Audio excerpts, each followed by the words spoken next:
grabs need to be different, too.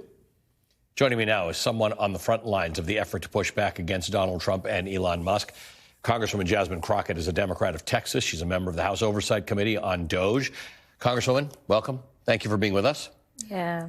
This is a tricky one. Now, you have the benefit of you were not a member of Congress in the first Trump administration. You were in government, but this is what's your take on what resistance looks like for you, for me, for society, for those lawyers at the DOJ? What are you supposed to do? Yeah, so first of all, hats off to each and every person who literally said that I have some ethics about myself, and therefore I'm just going to resign.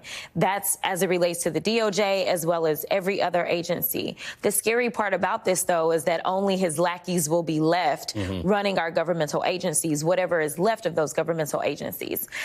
When I think about resistance, though, I've had a lot of conversations, and one of the things that keeps coming up is how the former governor of this state was consistently doing daily briefings in the midst of COVID because we couldn't trust anything that Donald Trump was saying about the pandemic. Right. So everyone tuned in to really what almost was like the shadow president, the guy that was going to give us facts and not tell us to inject ourselves with bleach. Right.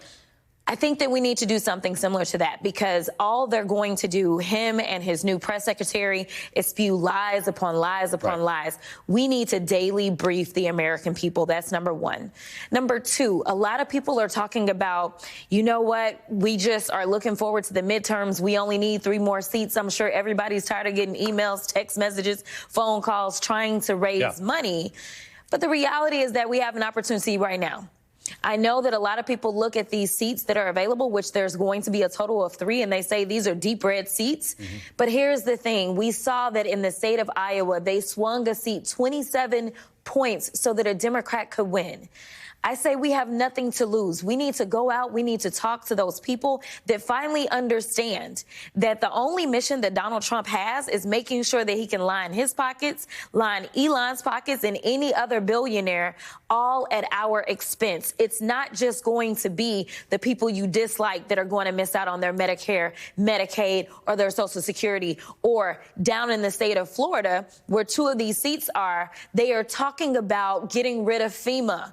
It is time to wake up, and it doesn't mean that you're a Democrat if you vote democratically. So this is where I want to get to. Who's the audience to swing some of these states? Is it progressives who understand that their priorities are being crushed, or is it people who voted Republican to whom you say, you didn't vote for this, did you? Exactly. You didn't vote for Elon Musk and a guy named Big Balls to have your documentation. How does that message get out there in a way that entire audience hears it? I think that you're right. Definitely the entire audience. I just don't know how many progressives exist in Matt Gaetz' former district, right? But I do think that there are farmers in that district, farmers that are concerned because they rely upon monies as it relates to USAID and other monies that are now being dismantled. And it means that you may lose your family farm. It may be bought up by a corporate organization. And so I think just having very real conversations, we've seen people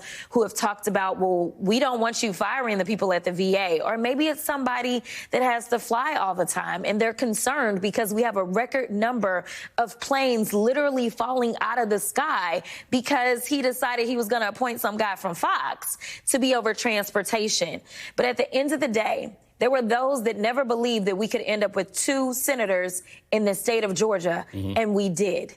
There were those that never believed we could have a Democrat representing Alabama, and in that special election, we did. So I think if there's any point in time that the people should rise up and figure out where should I focus my attention, it's on these special elections, and it's having real conversations on the doors with real people talking about what's really happening and not the lies that they're putting out there. I want to go back to this idea. There are a lot of people frustrated about where a lot of Democrats are in this mix. You're out there a lot. We've talked several times. You've got a take on everything that happens.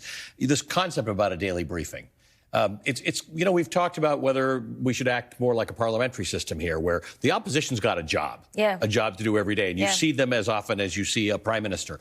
What does that look like? Have you had this conversation with a lot of your colleagues about how this looks? I've been trying to work through it because I think when we compare it to what was happening in COVID, it was just one subject. Right. And for us as Democrats, we like to have experts. We don't just want to talk in mouth, right? And so it's a matter of how do we know what's coming to make sure that we've got the right expert on hand. But I think that it would be great if at least maybe every Friday we have a different attorney general or the same one that talks about the status of the cases, right? I think that there's things that we can do. We can just maybe decide on what days we're going to have transportation, and maybe we can pull on Secretary Buttigieg to come through and say, this is the day that I will pick up and I will talk about what's happening at FAA. I think we also have to start having some field hearings. We've got to go into their territory. We've got to explain to people in rural America, the reason that you don't have hospitals is because of their policies. The reasons you're not going to have schools is because of their policies.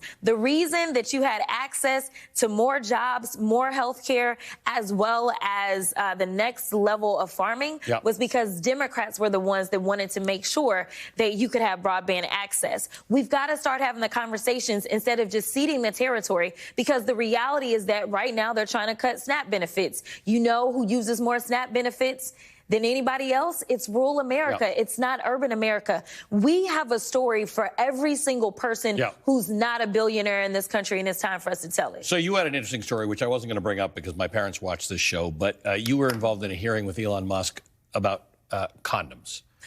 Right? Do you remember this whole? It wasn't with Elon.